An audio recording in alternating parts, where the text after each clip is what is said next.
Bueno, pues buenas tardes a todos. Bueno, buenos días a vosotros en Colombia, buenas tardes aquí en España. Antes de nada, quiero agradecer tanto a la Universidad Católica de Oriente de Colombia como al módulo Jean Monnet, coordinado por el profesor Arturo Álvarez, la organización de este evento. Creo que es de todo punto oportuno y sobre todo toca algunas cuestiones, una cuestión en la que la Facultad de Derecho ha hecho especial hincapié desde hace ya varios años, que es el tema de la protección de las personas vulnerables. Quiero agradecer que la Facultad de Derecho cuente con esta oportunidad de tratar de este tema, de realizar esta jornada y también la oportunidad de esa colaboración entre nuestras dos universidades. Creo que es fundamental hacerlo así. Entonces, mis primeras palabras son de agradecimiento.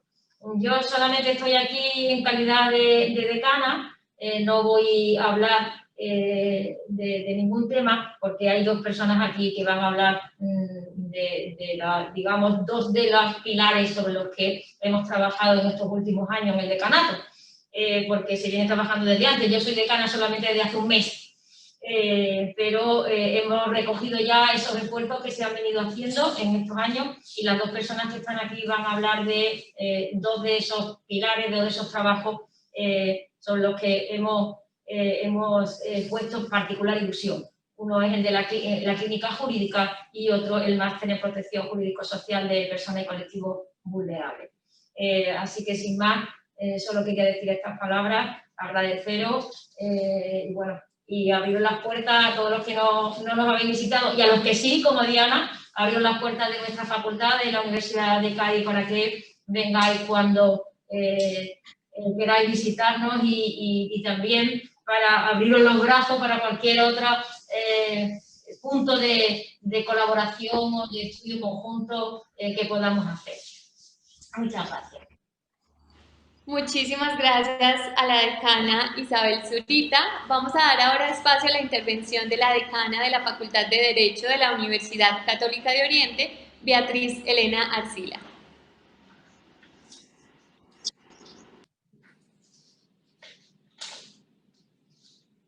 Todos, también para mí, replicando un poquito las palabras de la antecesora, es todo un placer contar con la Cátedra Jean Monnet y en especial en esta alianza estratégica con la Universidad de Cádiz y digamos todos sus excelsos profesores que tiempo atrás han trabajado también con profesores de nuestra institución y han permitido materializar hoy esta propuesta de la Cátedra Jean Monnet en beneficio de algo que corresponde y tiene directa relación con nuestro quehacer institucional, que es la protección de las personas con vulnerabilidad o en situación de vulnerabilidad. Yo sí quisiera empezar el evento hoy exponiendo de alguna manera mi gratitud también a la doctora Diana Ramírez y a Vanessa, que son los profesores que hoy representan a la universidad y efectivamente permiten día a día materializar todos los compromisos que tenemos, en este caso con la cátedra, con la Universidad de Cádiz, pero también, digamos, con la Unión Europea para ir logrando estos diálogos internacionales que estamos seguros va a ir en beneficio de toda la población, no solo la población académica, sino también de todas aquellas personas que de una u otra manera necesitan la justicia, más en un país con las condiciones como el nuestro.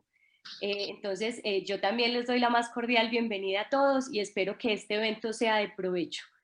Ahorita creo que sí tendré la oportunidad de intervenir y exponer un poquito más el papel de la Universidad Católica de Oriente en la protección de los derechos de las personas con vulnerabilidad.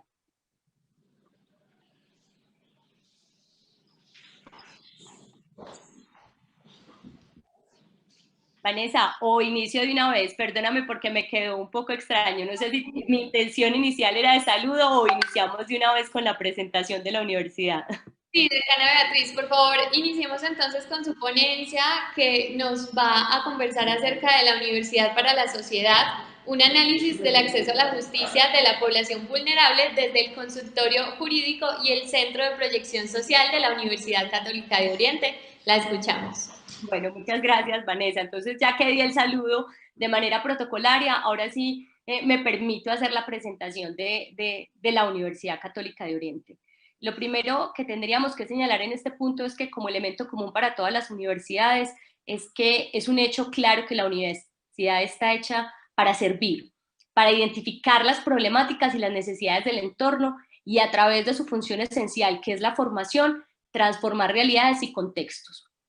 Hablando desde una facultad de Derecho que se encuentra ubicada en el oriente antioqueño y que está llamada a servir a la región, tendríamos que decir que además está dotada o inspirada en la formación cristiana. Es necesario que los múltiples fines los encaminemos entre lograr la protección efectiva de los derechos de las personas, no solo de las más vulnerables, sino en general.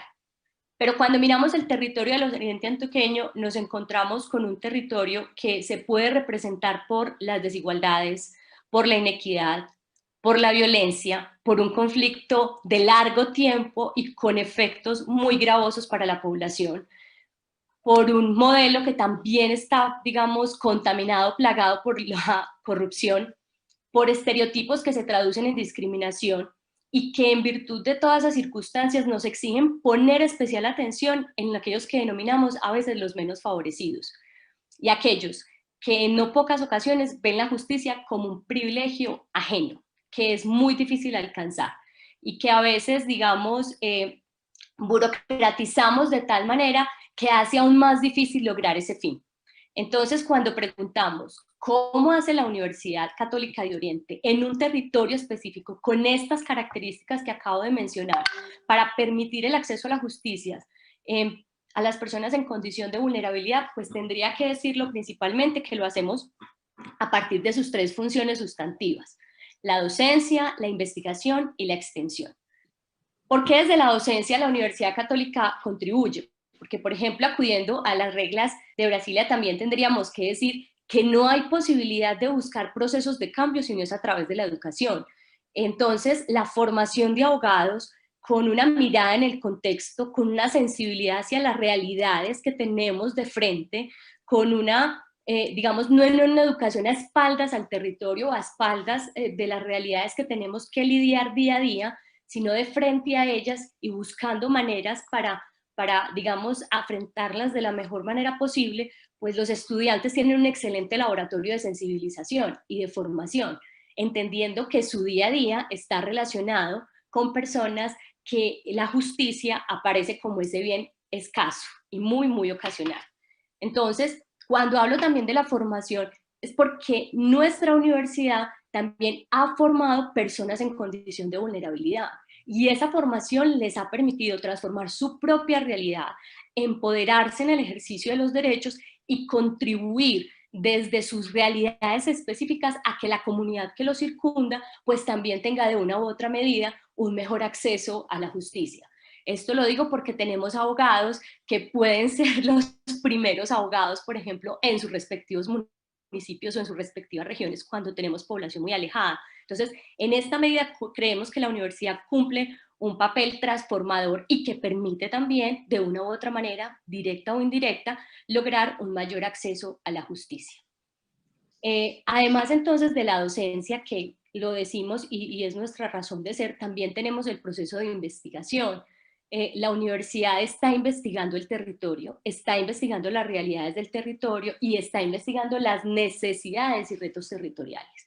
Esto no con una visión, que aquí es muy importante resaltarlo en el campo de la cátedra Jean Monnet, no es una visión absolutamente, digamos, endogámica, porque precisamente lo que estamos tratando de mirar es cómo a nivel internacional, por ejemplo, cuáles son los lineamientos que tiene la Unión Europea para atender problemáticas específicas. Por ejemplo, ¿cómo podríamos aprender nosotros de los ADR y de todos los mecanismos que para nosotros son los mecanismos alternativos de resolución de conflictos como instrumentos, herramientas mucho más cercanas a la comunidad y que le permitan acceder a, digamos, a la protección de sus derechos básicos?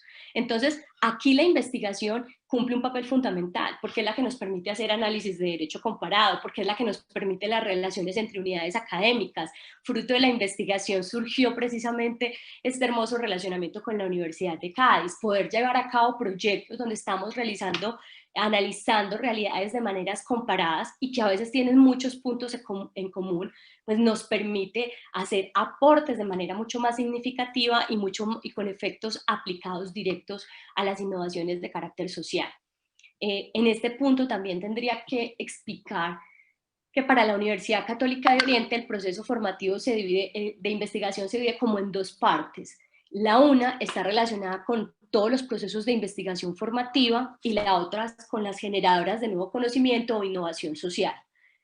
En las de investigación formativa, yo quisiera, por ejemplo, señalarles que el año pasado hubo 12 trabajos de grado de estudiantes que se fueron formados que de una u otra manera estaban relacionados en problemas con población en condición de vulnerabilidad.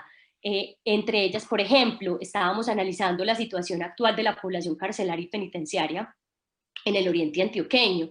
Por ejemplo, estábamos estudiando el acceso a justicia como mecanismo de protección a los derechos de los ciudadanos, el análisis del derecho de asilo en Colombia para el tema de población migrante, acceso a la justicia y las barreras, todas las dificultades que se encuentran en la población. Incluso también estábamos estudiando desde otros ámbitos como la terminación del contrato de trabajo y digamos que su ajuste efectivo a la normatividad. También garantizando el tema de los migrantes venezolanos que en este momento tienen una población son una población bastante vulnerable en nuestro territorio. También tenemos un acuerdo de paz que hace que, digamos, los mecanismos de reparación, restauración tengan que estar en constante vigilancia desde puntos muy específicos y así se ha llevado a cabo. Y también tenemos trabajos de grados en políticas sociales en el oriente antioqueño. Este que es un proyecto que creo que lo van a escuchar durante toda la sesión, es muy transversal en la universidad y ha permitido que se tenga una injerencia o una participación directa, más bien creo que el término es mucho más correcto, en el desarrollo de políticas públicas sociales. Y estamos hablando de mujer, estamos hablando de vejez, estamos hablando de infancia y adolescencia, estamos hablando de discapacidad, todos ellos poblaciones en condición de vulnerabilidad. Entendiendo el acceso a la justicia no solo como esa posibilidad de resolver conflictos específicos, sino también de brindar mecanismos desde políticas públicas para garantizar el disfrute y goce de los derechos reconocidos constitucional o convencionalmente. Entonces, así tenemos proyectos donde los estudiantes están completamente, digamos, inmersos en la realidad de las situaciones de las personas en condición de la vulnerabilidad, reconocen esa realidad y empiezan a generar competencias para intervenirla. Desde el otro componente, también tendríamos que decir que en la universidad tenemos semilleros de investigación y en esos semilleros de investigación también se discuten este tipo de problemáticas. Por ejemplo, tenemos semilleros en derecho ambiental, donde algunos están trabajando, por ejemplo, las dificultades que genera para ciertos territorios el cambio de vocación del suelo por las actividades mineras. También tenemos semilleros de migrantes venezolanos y su protección de derechos laborales. Tenemos un observatorio, estamos iniciando un observatorio para la población en situación de discapacidad y, digamos, su inserción laboral y protección. Entonces, ahí les quiero decir que desde la investigación efectivamente también tenemos cómo hacer que la universidad intervenga de manera directa o indirecta en lograr los fines de un acceso a la justicia de la población en situación de vulnerabilidad. Finalmente, tendría que decirles, llegamos a lo que uno espera que sea completamente el tema. Bueno, antes de pasar al tema de extensión, que es donde yo consideraría que suele pensarse que por naturaleza no corresponde intervenir, quisiera señalar que también están las publicaciones, o sea, hacemos publicaciones en relación. Uno de nuestros docentes sacó un resultado de investigación que fue correspondiente al tema del amparo de pobreza. El amparo de pobreza, que es una figura, una herramienta básica o esencial para permitir a aquellas personas de escasos recursos cómo acudir al aparato judicial. O se desarrolló la carpeta para la defensa de los derechos de las personas privadas de la libertad y la cartilla se les entregó como mecanismo o herramienta para que ellos puedan, digamos, de una manera mucho más fácil reconocer e identificar aquellos derechos que aún en esas condiciones pueden ejercer. Entonces ahí también desde las publicaciones logramos establecer o intervenir estas realidades específicas. Lo mismo que con las producciones que les estaba diciendo. Pero finalmente, ya cerrando y esperando que no esté superando el tiempo, está el eje de la extensión y la proyección social, que digamos que es donde la universidad supera el componente de revisar el análisis interno de la formación, sino que es donde la universidad se abre. O sea, hacia el territorio, hacia afuera, a nivel internacional, todos esos procesos se conectan desde la extensión, o se articulan desde el eje de extensión y proyección social. Aquí encontramos necesariamente el consultorio jurídico.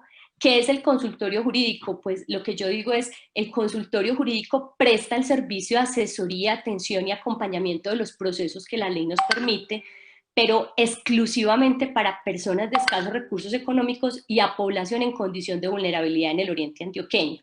Y a la vez que hace eso, pues prepara a los estudiantes para la práctica jurídica. Entonces tiene un doble componente, un componente social de proyección y de extensión, pero también un componente que corresponde a la formación estudiantil desde la realidad, o sea, el desarrollo de habilidades no a través de escenarios simulados, sino a través de escenarios reales, pero no simplemente con el fin de adquirir competencias que podríamos denominar técnicas o profesionalizantes, sino también, digamos, ese proceso de formación integral ante el reconocimiento de las necesidades especiales de esta población en específico. Dentro del consultorio jurídico también encontramos el centro de conciliación, que el centro de conciliación es nuestro punto esencial y de referencia, que en el proyecto lo queremos resaltar de una manera muy alta porque cumple una labor muy bonita, en la medida que no es solo la posibilidad que brinda de prestar el servicio a la población que viene y acude a él solicitando los mecanismos alternativos de solución de conflictos como una salida a los conflictos que se presentan, sino también porque es una gran base de apoyo interinstitucional. Nuestras casas de justicia de los municipios en los cuales nosotros podríamos tener algún nivel de, digamos, correspondencia o corresponsabilidad, están en muchos casos apoyados por el Centro de Conciliación de la Universidad Católica de Oriente, porque están nuestros estudiantes, porque se hacen misiones a estas entidades o a estas alcaldías para poder lograr, digamos, hacer incluso jornadas intensificadas de conciliación. Y obviamente dedicadas de manera exclusiva a población en condición de vulnerabilidad. Entonces aquí también tenemos digamos, un eje muy fuerte de acción. Vienen las clínicas jurídicas, no voy a extenderme en ellas porque creo que incluso ellas van a presentarse de manera independiente durante la jornada, pero es otra estrategia de formación mucho más dirigida a procesos de litigio estratégico, donde no estamos hablando de situaciones particularizadas o particulares o especiales como ocurre en el centro de conciliación en el consultorio jurídico, sino que se consideran situaciones de alto impacto social, donde digamos hay una población mayor afectada y requiere un mayor nivel de intervención, como es el caso, por ejemplo, de género, ¿cierto? Como es el caso del Observatorio de Derechos Constitucionales, como es el caso de la clínica penitenciaria. Entonces ahí aparece esa situación también como un aporte a intervenir ya de una manera mucho más estratégica, incluso en términos de carácter no solo jurídico, sino también político, para poder lograr, digamos, transformaciones mucho más a mayor escala, si se puede denominar. Finalmente quisiera indicarles que está el proceso de educación continua y son todos aquellos talleres, cursos, seminarios, este tipo de eventos en los cuales tratamos de llevar a la comunidad todo el proceso formativo en la protección de los derechos y en el acceso a la justicia. Y ahí podemos utilizar cualquier cantidad de temáticas y ajustándolos a las realidades específicas de cada una de las poblaciones, si es tema de discapacidad, si es tema de género, si es población penitenciaria, si es pobreza. Entonces, en esas circunstancias y bajo esos ejes también podemos considerar que impactamos y contribuimos digamos, al reconocimiento de las personas en situación de vulnerabilidad. Cierro simplemente indicando unas cifras de lo que representa, por ejemplo, el impacto de la universidad desde el consultorio jurídico. Yo quisiera indicarles que, por ejemplo, para el año 2020, 1.451 personas terminaron beneficiadas por la atención o los servicios que presta el consultorio jurídico en las áreas de derecho administrativo, civil y comercial, que es la que más demanda, el área de familia, que es la segunda área más demandante, este año en particular el área laboral por las condiciones que se están presentando en virtud de la pandemia, y el componente penal, porque nosotros venimos con una serie de declaratorias de estado de cosas inconstitucionales en materia carcelaria que también hacen que estemos ahí al frente siempre analizando esta situación y haciendo acompañamiento además en los términos que la ley nos lo permite, porque ahí digamos que no podemos ampliar nuestro eje de acción por más que queramos, porque tenemos una limitante legal en cuanto a los procesos y la población que podemos atender. Muchísimas gracias, Vanessa. Yo creo que de esta manera yo hago la presentación de lo que queríamos exponer, indicando que la universidad efectivamente es un eje fundamental para garantizar el acceso a la justicia de las personas en condición de vulnerabilidad. Muchísimas gracias a la decana de la Facultad de Derecho de la Universidad Católica de Oriente. Damos ahora espacio a la intervención del coordinador académico del proyecto Buljust, el profesor Arturo Álvarez Alarcón de la Universidad de Cádiz. Buenos días, Colombia. Buenas tardes, España. Encantado de estar aquí con estas personas tan amables y tan preocupadas por el tema de las personas vulnerables que a todos nos une. Yo quiero hablarles del proyecto que es precisamente por lo que aquí estamos, pero quisiera empezar por el principio, quisiera empezar por el marco dentro del cual esto nace. Todo comienza cuando un día yo casualmente me entero de que hay una cosa que le llaman las 100 reglas de Brasilia, cosa que nuestro país tiene también comprometido, que se firmaron en el año 2008 y que prácticamente pasa desapercibido no solo en la sociedad, sino también en los estudiosos, en la universidad y en los propios tribunales. A mí aquello me llamó la atención, comencé a estudiarlas y comencé a hablar también con colegas hispanoamericanos y vi que, en cambio, en Hispanoamérica sí que se tenía mucho más en cuenta. Sí que en su continente sí que estaba mucho más considerado esto, y cuando les preguntaba por algún tema, en cada país estaban atendiendo a las personas vulnerables de distinta manera, con distintos resultados, bueno, y me pareció que era algo que merecía la pena ser considerado. Tuve la gran fortuna de conocer a la profesora Diana Ramírez, a la que incorporamos a nuestro programa de doctorado, y a partir de ahí surgieron una serie de contactos. Tuve la fortuna de que me invitara también a esa universidad.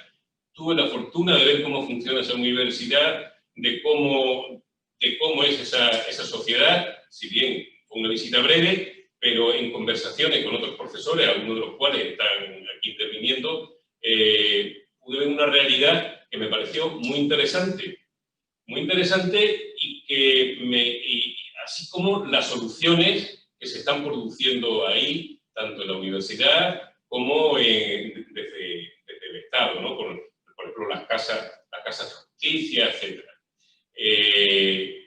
Bueno, a partir de ahí surgió la idea de constituir una red de investigadores, la red a la que antes se ha hecho referencia, constituida bajo los auspicios de la UIP, de la Asociación de Universidades Iberoamericanas de Posgrado, donde está la doctora Ramírez, y ahí hemos comenzado una serie de actividades. Y dentro de ese marco es cuando nos surge la idea de montar este módulo, presentar este proyecto de módulo Jean Monnet.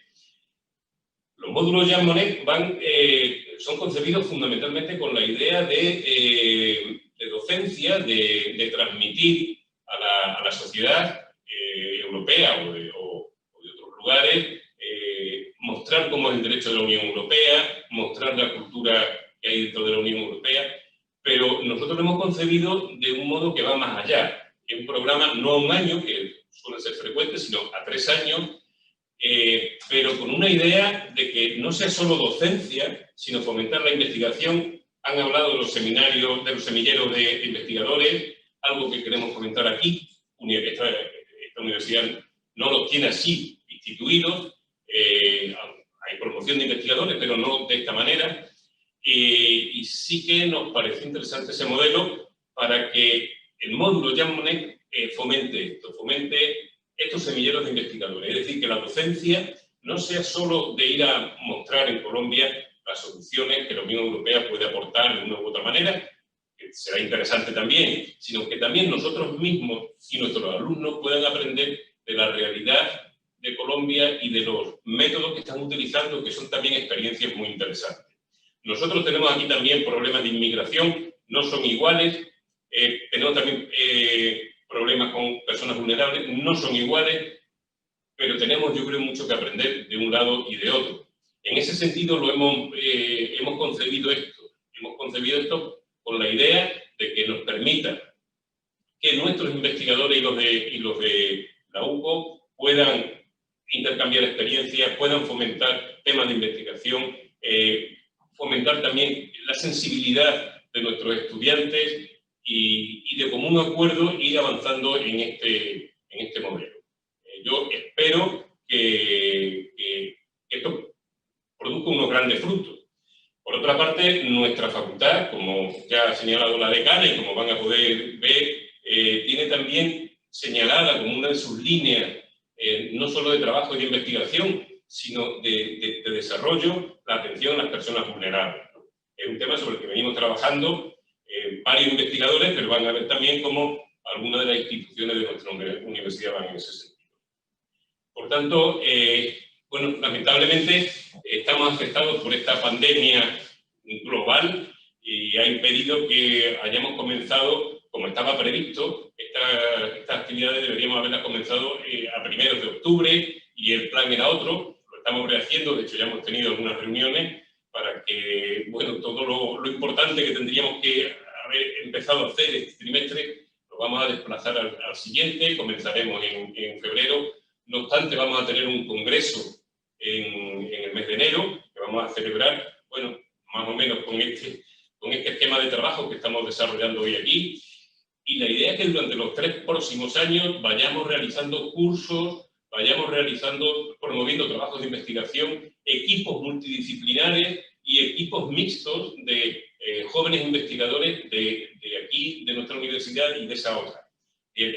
La idea es producir un encuentro, va a ser un encuentro cibernético, pero producir un encuentro que ojalá pueda ser con un contacto personal y que estoy convencido de que va a producir unos frutos importantes tanto para la investigación como sobre todo para la formación de las personas. Son 3 años que tenemos por delante.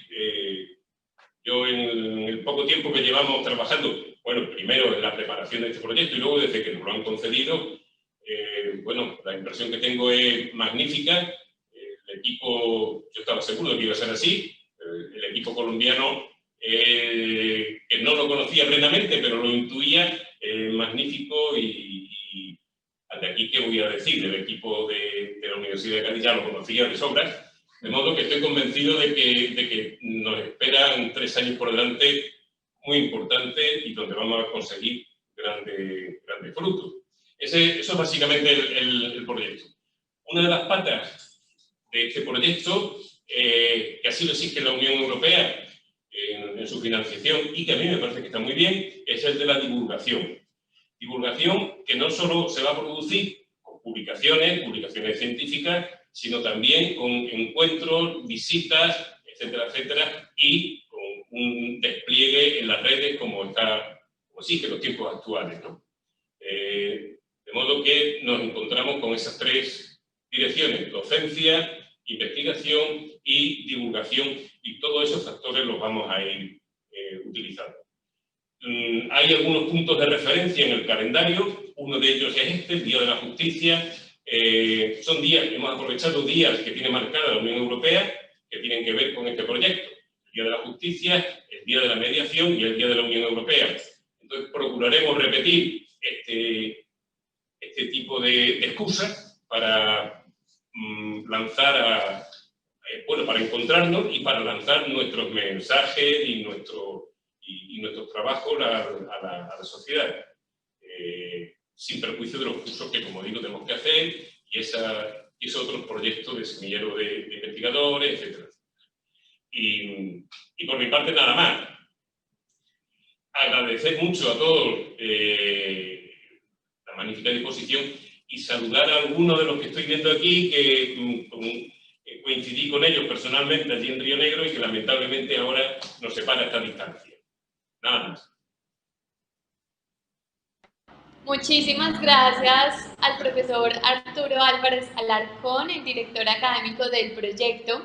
Ahora vamos a escuchar a la profesora Diana Ramírez Carvajal, quien es la directora institucional del proyecto Buljust y que nos va a hablar acerca del problema del acceso a la justicia para la población vulnerable. Bueno, buenos días para todos, buenos días para todos nuestros estudiantes, para todos nuestros profesores y buenas tardes para nuestros queridos amigos allá en la ciudad de Jerez, en la Universidad de Cádiz. Bueno, pues aquí estamos compartiendo la primera actividad de este importante proyecto de trabajo conjunto, como lo decía Arturo. Pues básicamente mi labor desde que iniciamos los análisis ha sido acompañar esta importantísima idea que salió del grupo de investigadores y de académicos de la Universidad de Cádiz y acompañarla desde toda la perspectiva colombiana, desde la Universidad Católica de Oriente, donde pues hemos trabajado siempre con una perspectiva muy social y donde pues la idea de acercarnos a los más vulnerables, a las personas menos favorecidas, pues ha sido siempre una constante. Pero además, esta también ha sido una problemática o uno de los grandes y enormes problemas que nos han trasnochado a los procesalistas, de los cuales pues varios de los que trabajamos en esto somos procesalistas. Arturo es el director de unos grupos de profesores de la Asociación de Profesores de Derecho Procesal allá en España, y hemos compartido inquietudes y dudas, y por eso nos ha unido la elaboración de este proyecto. Como les decía, pues mi participación y mi apoyo al proyecto que se está liderando específicamente con Arturo y todo su equipo, pues es hacer toda la integración en Colombia, un país maravilloso y un país que puede presentar unos elementos de integración importantes para esta discusión, para este análisis.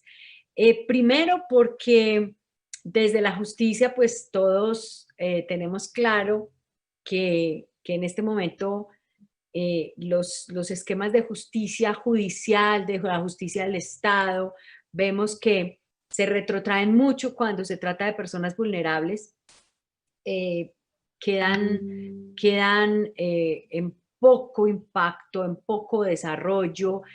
Y hoy con la Agenda 2030, con la agenda de los ODS, pues la justicia le tiene que responder, o por lo menos tiene que tratar de alinearse de alguna manera con los grandes retos de la humanidad que podrían plantearse por lo menos desde 4 perspectivas gruesas, sin contar con todos los ODS, pues la paz, la gran pobreza y exclusión, el desarrollo sostenible y todo lo que tendríamos que ver con la gestión del medio ambiente. Pero si uno mira solamente el tema de justicia eficiente, de justicia para todos, que es una apuesta importante de la Agenda 2030, este proyecto y estas actividades dentro de la cátedra Jean Monnet que nos proponemos desarrollar, pues son sumamente interesantes,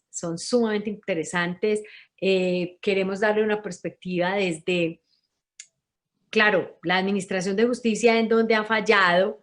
Tenemos una administración de justicia morosa, compleja, y lo más particular es que permanentemente se está intentando reformar. Todo el tiempo se está intentando reformar a ver si logra llegar a más personas, si logra proteger a más personas vulnerables y logra pues como unos fines más sociales, que se supone que eso es lo que está esperando la apuesta de la Constitución o de las nuevas democracias en América Latina. Sin embargo, no lo logra, no logra ampliar su impacto, no logra mostrar efectividad en el equilibrio de los conflictos con las personas, no se están logrando muchas cosas. Y de ahí viene la segunda perspectiva en que con Arturo y todos los investigadores de la Universidad de Cádiz hablábamos, y es, bueno, vamos a ver desde desde la Unión Europea hay unas normas sumamente importantes. Hay que analizarlas con relación a nuestro país, con relación a lo que nosotros hacemos, con relación incluso a América Latina, porque si uno sigue de aquí para abajo, lo que está ocurriendo en Bolivia, en Ecuador, en Perú, pues es más o menos similar a lo que podemos ver desde Colombia. Y ver la perspectiva también de los mecanismos alternativos de solución de conflictos, porque es que esta también es una vertiente muy importante. Arturo dirige en Cádiz un máster en mediación, un máster que trata estos temas y creo que ahí tendremos que seguir aunando esfuerzos, a ver si podemos desatar pues los impactos que queremos. Por eso la importancia de este proyecto, es un proyecto que nos emociona a todos, que queremos visualizar cómo hacemos para que la justicia realmente le llegue a más personas. En específico, cuando hablábamos de vulnerables, pues el grupo de la Universidad de Cádiz ha planteado varios frentes en su trabajo y además los ha llevado a cabo. Son unos frentes muy interesantes: ancianidad, género, pobreza, migración. Europa tiene un tema de migración interesantísimo. Bueno, para hablar de personas vulnerables frente al tema de justicia, pues tenemos una gran gama de grupos sociales con los cuales trabajar y con los cuales discernir. Sin embargo, un punto donde yo me he querido enfocar bastante es en el tema de los más pobres, Yo creo que es interesante esta población porque, y se lo manifestaba a Arturo y a todo el equipo de Cádiz, pues en Latinoamérica, y eso lo sabemos todos, tenemos un porcentaje importantísimo de la población que ni por la cabeza se le pasa que tiene esta posibilidad de adquirir un acceso digno a la justicia, porque es que son personas que tienen que gastar grandes porcentajes de su tiempo, de sus recursos, en buscar la forma de sobrevivir. Estas personas adolecen de capacidades, adolecen de conocimiento suficiente para poder decir, me puedo defender o me están vulnerando un derecho. Esa es una faceta sumamente importante, pero además son personas que con la estratificación que manejamos en nuestros países, pues a veces se ven como si estuvieran escondidas, América Latina tiene que sacar a flote estos grupos poblacionales, hay que trabajar por ellos, y especialmente el núcleo o el territorio, el contexto en el que se mueve la Universidad Católica de Oriente, pues nos va a ayudar mucho a este desarrollo y a este análisis, porque, como lo decía la decana Beatriz, pues nosotros hemos vivido en una región donde hay problemas de violencia que han dejado una cantidad de víctimas, gente que se ha empobrecido terriblemente, pero además tenemos el tema de la pandemia, donde el empobrecimiento que estamos alcanzando es altísimo. Uno puede pensar en que hoy las mediciones están aún más bajas de lo que nos presentó el DANE. El DANE en el 2018 hablaba de que la línea de pobreza extrema en Colombia estaba rondando los 117.000 pesos al mes. Eso en términos europeos es algo así como obtener 25 euros al mes por persona para sobrevivir. Es más o menos esa cifra. Una cifra de pobreza extrema de ese nivel, pues nos lleva a plantearnos, bueno, pues entonces miremos la segunda línea. La segunda línea es lo que se llama pobreza monetaria, y la pobreza monetaria pues tampoco está muy alejada de esto, son 257.000 pesos para el año 2018. Esto es dramático, son personas que realmente no tienen con qué vivir.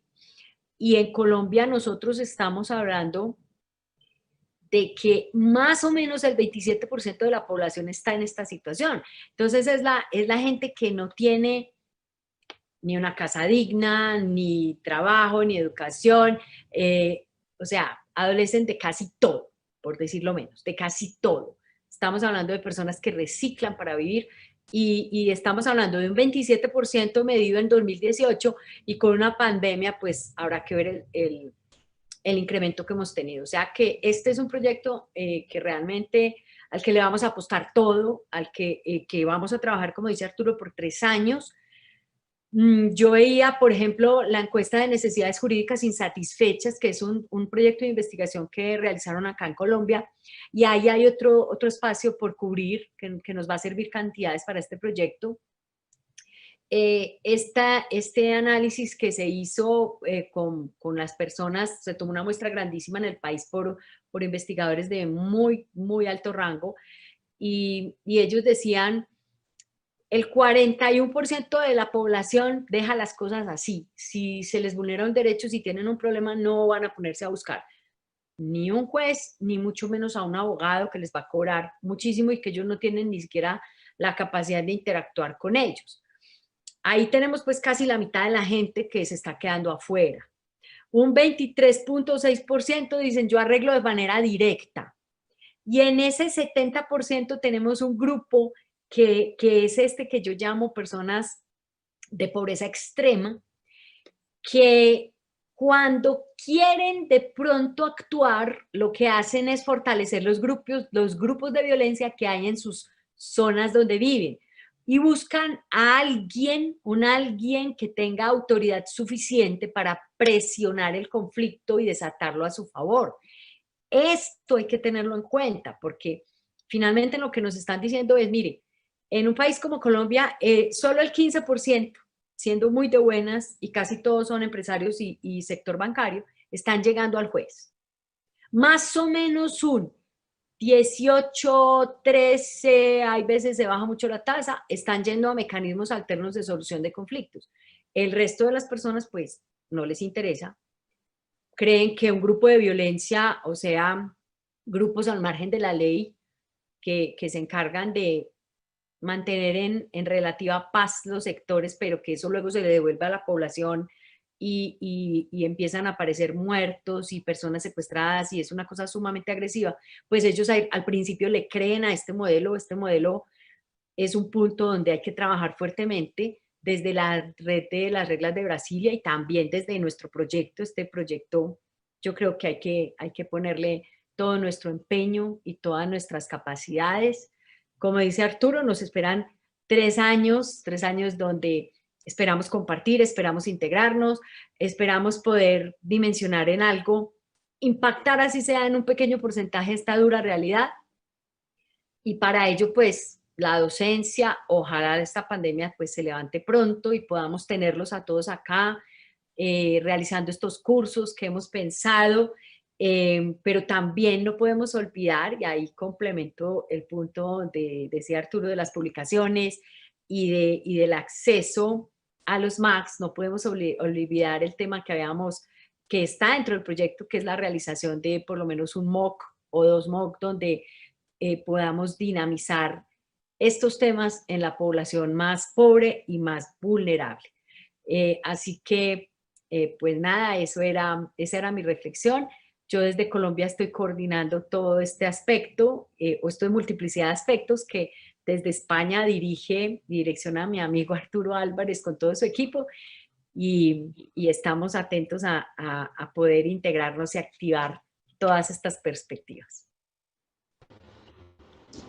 Muchísimas gracias a la directora institucional del proyecto PulJust por su intervención. En este momento vamos a escuchar a la coordinadora del máster en Protección Jurídico-Social de Personas y Colectivos Vulnerables de la Universidad de Cádiz, la profesora María José Servilla Garzón.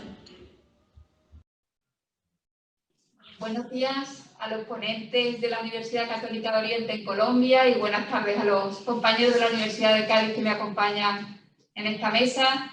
En primer lugar, les quiero manifestar mi agradecimiento a los organizadores del Día Europeo de la Justicia y en particular al coordinador académico del proyecto PulJust por haberme invitado a participar en este seminario y bueno, darme la oportunidad de promocionar de alguna manera el contenido de nuestro máster, máster que pertenece a la Facultad de Derecho de la Universidad de Cádiz y que podemos decir que nuestra facultad ha sido pionera en lo que es la oferta de estudios de posgrado relacionados única y exclusivamente con la protección de colectivos vulnerables. Solo tenemos un referente en España en otra universidad, en la Comunidad Autónoma de Asturias, y por lo tanto, bueno, pues hemos sido innovadores en esta materia. Este máster nace, por así decirlo, de la mano de nuestra actual decana de la Facultad de Derecho, la profesora Isabel Zurita, que fue la que elaboró la memoria del máster hace 2 años. El curso 19-20 fue el curso de primera impartición del máster, y este curso 20-21 pues estamos en la segunda edición.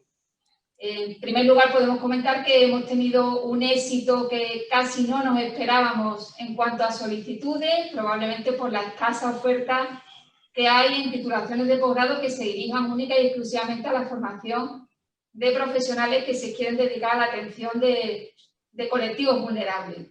El máster oferta 30 plazas. En su primera edición, el año pasado, cubrimos todas las plazas, incluso la Universidad de Cádiz nos matriculó más alumnos de los que teníamos previstos, y este año pues hemos recibido incluso más solicitudes que el año pasado, y hemos vuelto a cubrir las plazas, e incluso pues volvemos a tener más alumnos de las plazas que inicialmente teníamos ofertado. Tenemos también la fortuna este curso de tener a 2 alumnas que son becadas de la Fundación Carolina. Una alumna viene de Brasil y otra de México. Por lo tanto, bueno, pues es un máster que también está siendo conocido y bastante aceptado en distintos países de Sudamérica, porque a la hora de hacer la selección de estas becas, el número de solicitudes para el máster pues fue muy elevado. Prácticamente la UCA fue de los másteres que más solicitudes tuvo de alumnos que querían solicitar beca a la Fundación Carolina. Este máster es de carácter presencial, tiene 60 créditos ECTS, se imparte en un curso académico. Las titulaciones preferentes de acceso es para alumnos que tienen grado o licenciaturas en Derecho, Relaciones Laborales, Criminología y Trabajo Social. El objetivo fundamental es el ofrecer una formación eminentemente práctica en materia jurídica, pero también en aspectos sociales relacionados con la protección de colectivos vulnerables, y está dirigido a personas que quieren dedicarse de forma profesional a la atención y la protección de estos colectivos. El término colectivo vulnerable es un término muy amplio que puede abarcar a muy diversos colectivos y sujetos, y en este sentido el máster es muy ambicioso porque en su formación incluye atención a un amplio espectro de personas que se pueden considerar incluidas en estos colectivos. Dentro de ellos están las personas dependientes, las personas mayores, menores, personas en situación de drogodependencia, minorías religiosas, parados de larga duración, población reclusa. Es decir, todos estos colectivos están incluidos dentro de lo que son las materias propias del máster, y sobre todos ellos se ofrece formación. El máster tiene 2 características fundamentales. Uno es su carácter multidisciplinar, y otra es que en su formación combina docencia de profesores universitarios, profesores que son de la Universidad de Cádiz, y diversos profesionales que no son docentes de la universidad, pero que pertenecen a ámbitos diversos que están muy relacionados con la protección de colectivos vulnerables. Dentro de las distintas áreas de profesores que prestan docencia en el máster, pues tenemos profesores de las áreas de Derecho Civil, Penal, Laboral, Internacional, Procesal, Constitucional y Filosofía del Derecho. Y en lo que se refiere a docentes que no pertenecen a la ciencia jurídica, tenemos profesores de las áreas de Sociología, Psicología, Trabajo Social, Ciencias de la Salud y Economía. En relación a los profesionales externos que imparten docencia en el máster, pues tenemos abogados, magistrados, jefes de la Inspección de Trabajo, notarios y directores de centros de menores, de asilos, de centros que atienden a personas con discapacidad, de centros que se dedican a la gestión de prestaciones sociales, de centros penitenciarios, de atención a inmigrantes, de atención a drogodependientes, policías y miembros del Instituto Andaluz de la Mujer. El máster tiene un módulo de prácticas externas, y las prácticas externas las adecuamos al perfil académico que tienen los alumnos y tenemos entidades, bueno, pues que pertenecen, que están vinculadas a la rama de las ciencias jurídicas y otras entidades que están vinculadas a la rama de las ciencias sociales. Por comentar un poquito cómo es la estructura del máster, sin extenderme porque es una estructura un poco compleja, sí les comento que es un máster que tiene 4 módulos. El primer módulo es un módulo de fundamentos, el segundo es un módulo destinado a menores, mayores y personas con diversidad funcional, el tercer módulo se destina a discriminación y violencia contra la mujer y el último a minorías y exclusión social. Una vez que los alumnos imparten estos 4 módulos, bueno, pues tienen otra asignatura que son las prácticas externas y por último tienen que presentar un trabajo fin de máster. Bueno, por mi parte nada más, porque todo lo demás que podría explicar pues quizás son cuestiones muy técnicas. Si hay alguna cuestión en particular que ustedes me quieran preguntar sobre el contenido del máster, pues estoy a su completa disposición para aclararles todas las dudas que tengan al respecto. El máster tiene una página web propia que está vinculada a la Facultad de Derecho y si la quieren consultar para conocer todo el contenido del máster y cómo lo estamos impartiendo, pues allí lo pueden ver. Muchísimas gracias. Muchísimas gracias a la profesora María José Servilla Garzón. No sé si alguien tiene alguna duda sobre el máster en este momento. Bueno, creo que igual la información fue muy completa y cualquier duda se la estaremos comentando a la profesora. Muchísimas gracias. Vamos ahora con la intervención de la coordinadora del Centro de Conciliación de la Universidad Católica de Oriente, la profesora Lucero Campo Henao, quien nos va a hablar acerca de los desafíos de la conciliación con las personas vulnerables.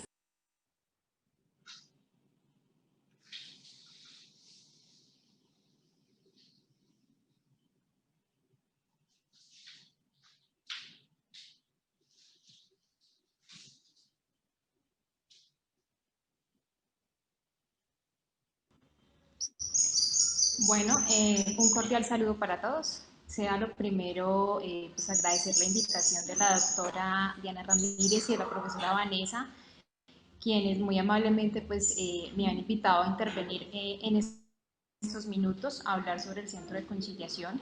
Saludar a todos los invitados que nos están acompañando, al profesor Arturo, que tuve la oportunidad de conocerlo ya hace 2 años acá en Colombia y que hoy pues, me vuelvo a reencontrar con él de forma virtual.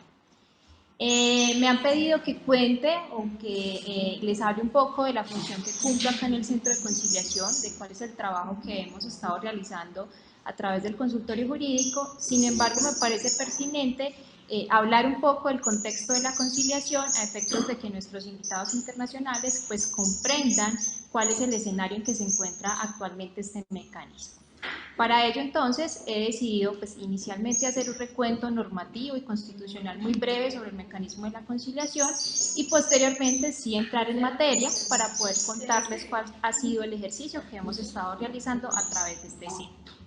Lo primero que hay que decir es que la conciliación es un mecanismo que tiene una regulación constitucional a través del artículo 116 de nuestra Constitución Política.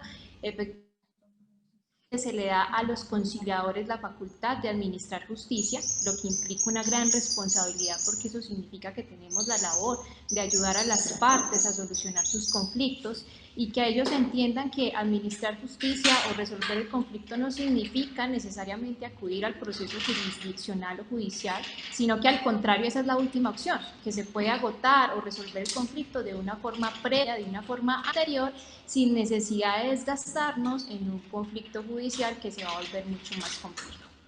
Adicionalmente, además del artículo 116 de la Constitución, existen una serie de leyes que se han expedido a través de las cuales se regula dicho mecanismo. Dichas leyes son la Ley 23 del 91, la Ley 446 de 1998 y la Ley 640 de 2001.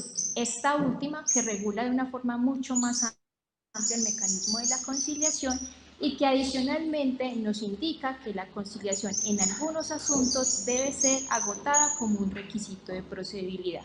Eso significa que debemos acudir antes a la conciliación, antes de acudir al proceso judicial. En cierta forma, se podría decir que obligamos, por así decirlo, a nuestros usuarios a que se acerquen al mecanismo, intenten resolver su conflicto de una forma amigable, y si en este escenario efectivamente no es posible, pues efectivamente podamos acudir a un proceso jurisdiccional.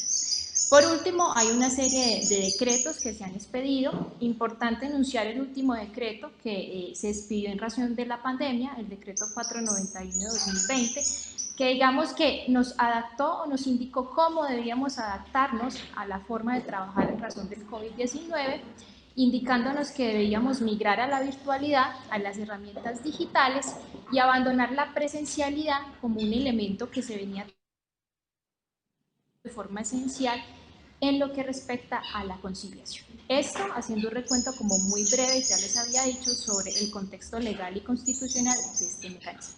Ahora, entrando en materia, en lo que es el título o la intervención que voy a hacer, quería contarles que nuestro centro de conciliación pues tiene dos funciones específicas. Una, inicialmente formar a nuestros estudiantes, quienes van a ser futuros abogados, y que a través de sus prácticas en el centro de conciliación ellos puedan intervenir como conciliadores, es decir, realizar las audiencias en compañía pues, de sus docentes.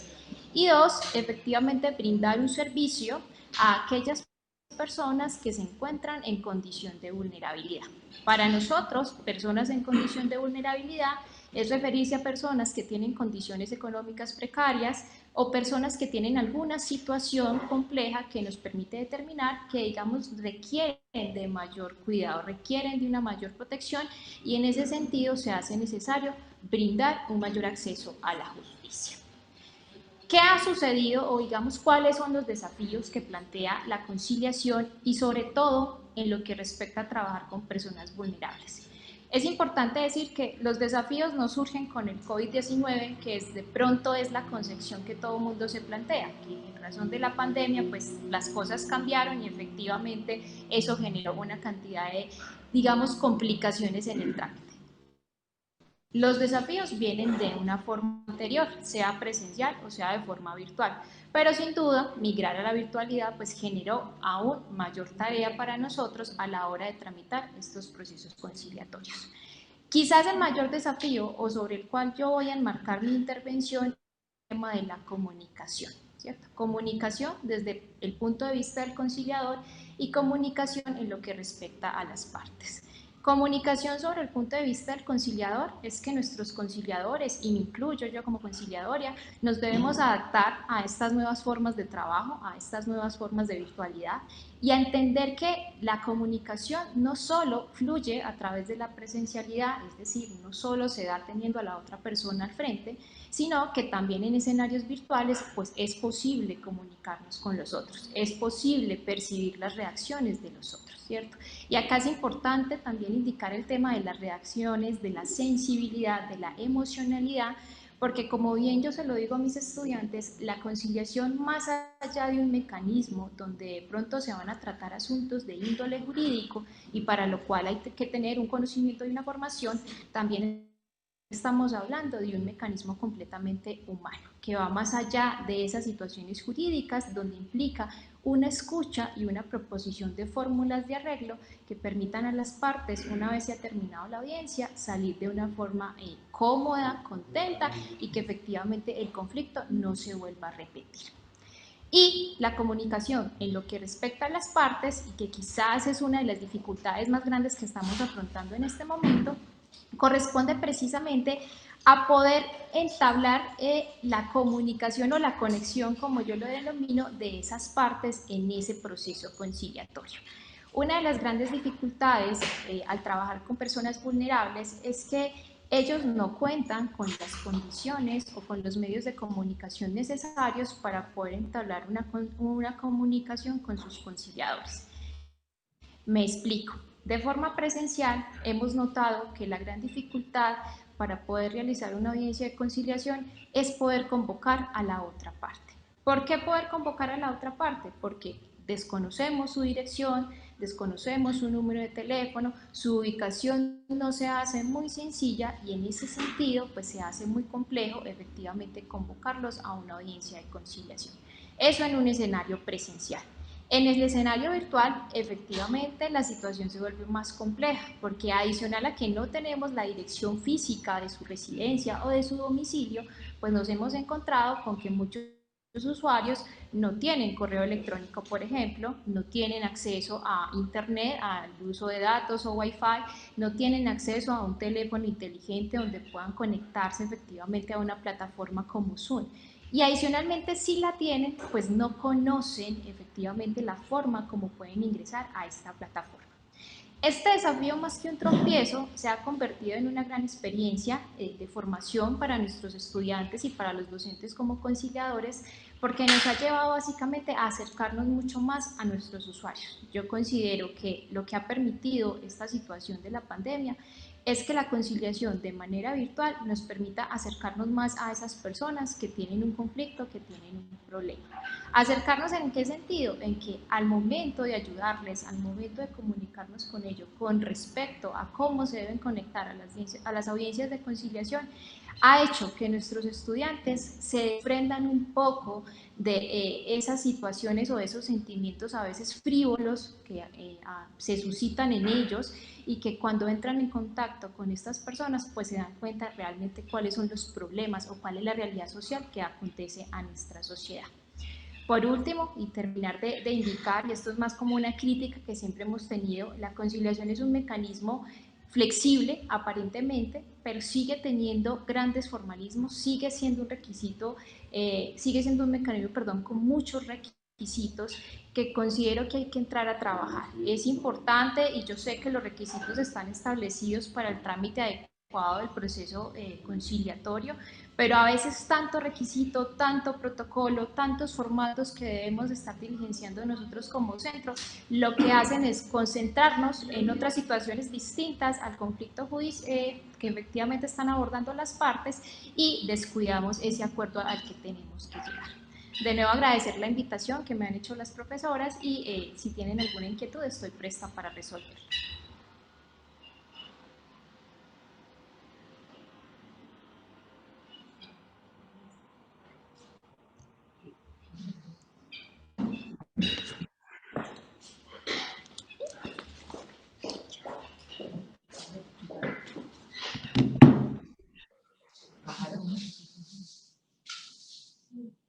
A la profesora Lucero Camponao. Vamos ahora con la clínica jurídica de la Facultad de Derecho de la Universidad de Cádiz Clínuca, que está a cargo de la profesora Emilia Girón Reguera, de la Universidad de Cádiz, España.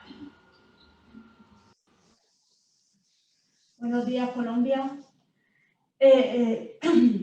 Yo soy la actual responsable, perdón, pero con la mascarilla me cuesta muchísimo hablar, lo voy a intentar, pero no nos queda otra. Yo soy la actual responsable de la clínica jurídica de nuestra universidad. Me es muy grato estar esta mañana con vosotros aquí compartiendo nuestras experiencias. La clínica jurídica de la Universidad de Cádiz, efectivamente, la hemos denominado Clínuca. Es relativamente reciente, inició su andadura hace 2 años, ¿no? Era un proyecto que estábamos concibiendo desde hacía ya varios cursos académicos, pero no se materializó hasta el año 2018. A tal respecto, yo siempre tuve como referente las consultorías en Colombia, porque he tenido la fortuna, la suerte de poder realizar varias estancias largas, duraderas, en Bogotá. Y la verdad que yo contemplaba, cuando iba por allí, con cierta envidia, cómo funcionaban estas consultorías. Y estoy hablando de la década de los 90, posteriormente fui nuevamente y veía lo bien que funcionaba, ¿no? Y echaba en falta estas experiencias aquí en las universidades españolas. Y nos hemos incorporado más tarde, quizás por la influencia que allí tenéis de Estados Unidos, donde las clínicas jurídicas tienen bastante peso. Ya ha llegado aquí a Europa, ya son muchas las clínicas jurídicas que se han creado en las universidades españolas, y la Universidad de Cádiz, pues obviamente también se ha incorporado a esta tendencia que creo que es sumamente provechosa. Es sumamente provechosa y nuestra facultad pues, ha querido también incorporarla, porque obviamente hay que aprovechar todas las ventajas que una clínica jurídica reporta. ya no solamente a los estudiantes que participan, sino, como buenamente habéis dicho, también a la propia sociedad.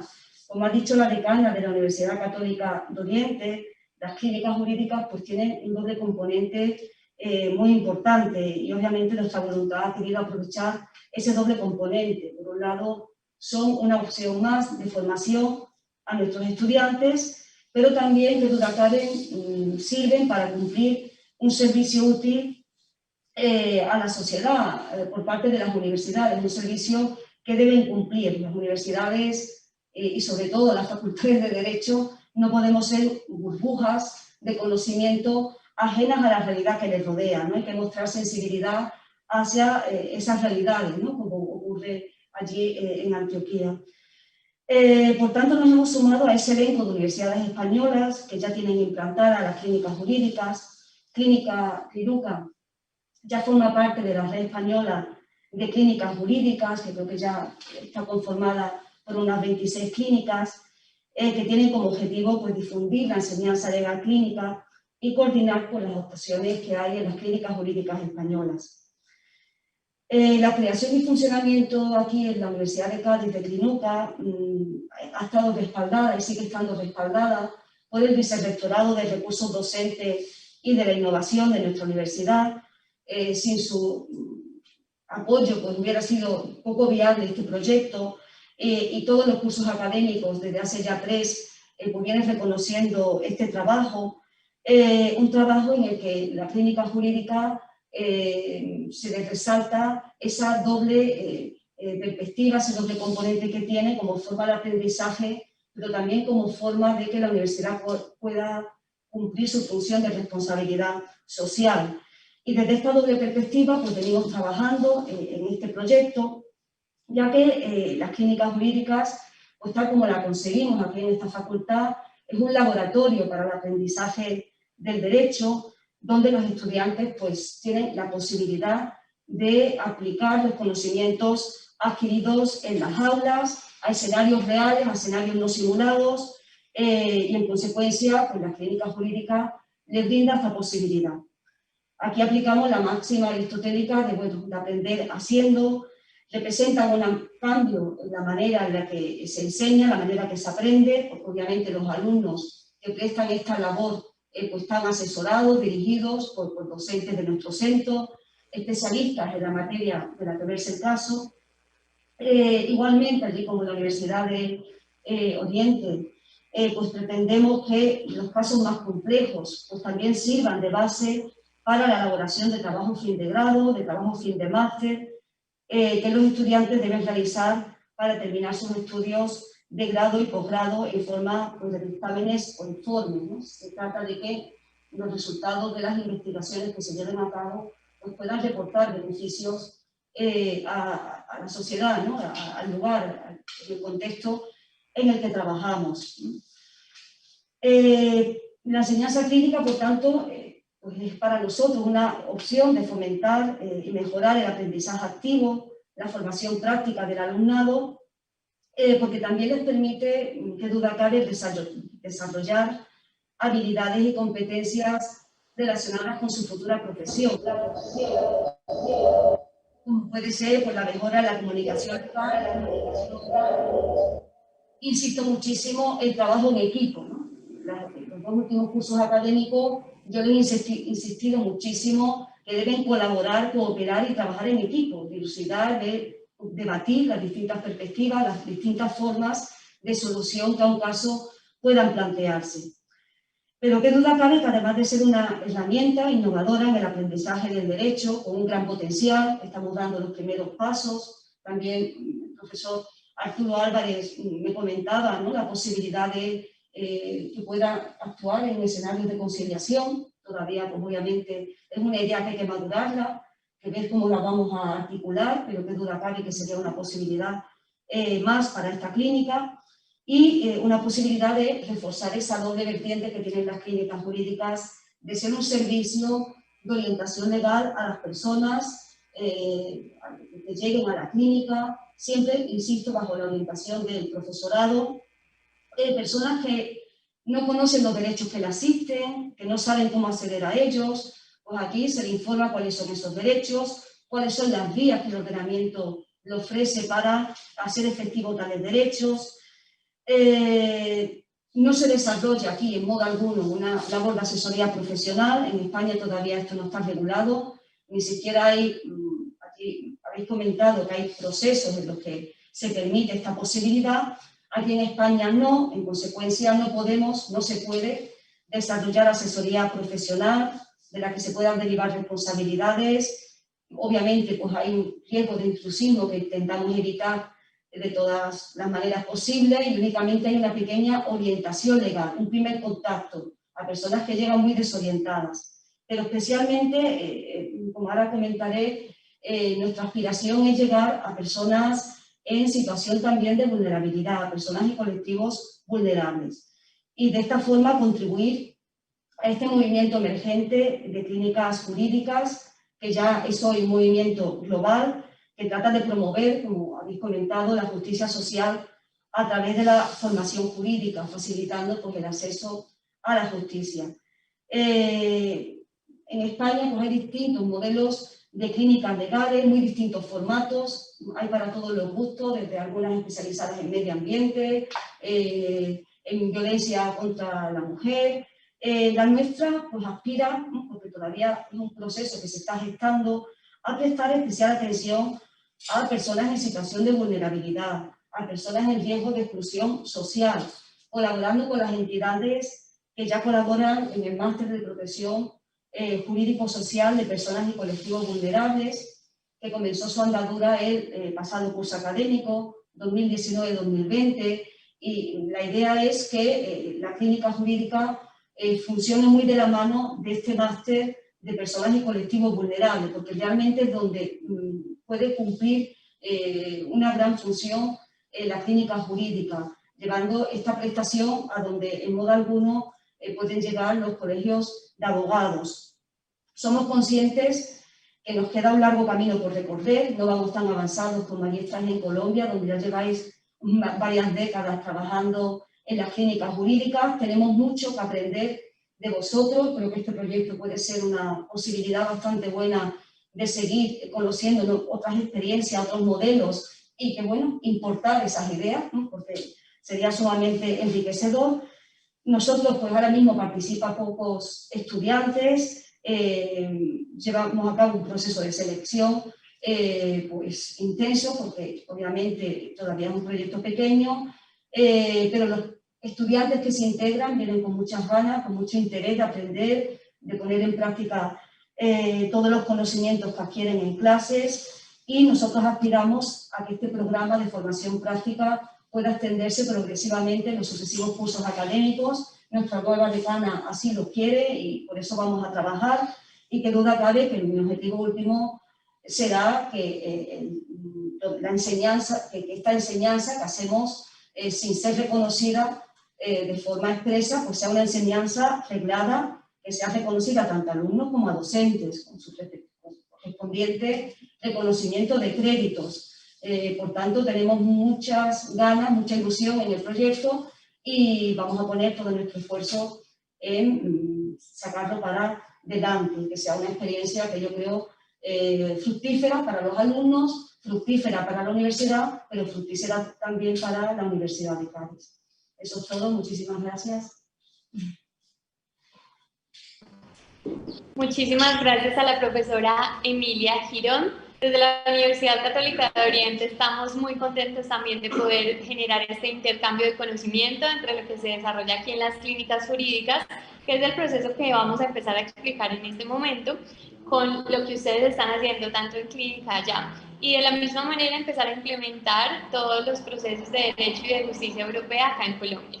Agradecemos la intervención de la profesora y ahora vamos a dar espacio a la intervención de la profesora Luisa Alejandra Saldarriaga Quintero, que nos va a hablar acerca de la clínica jurídica sobre el derecho de género, con su presentación Alianza con las Mujeres, relato de activismo ante la crisis humanitaria de emergencia por violencias contra las mujeres.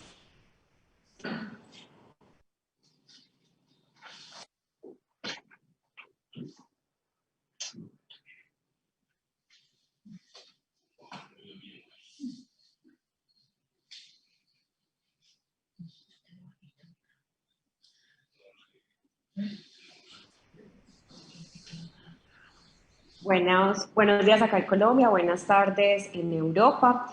Bueno, como les decía la presentadora, yo soy Luisa Alejandra Saldarriaga Quintero, soy docente de la Facultad de Derecho de la Universidad Católica de Oriente y coordino una clínica jurídica en defensa de los derechos humanos de las mujeres.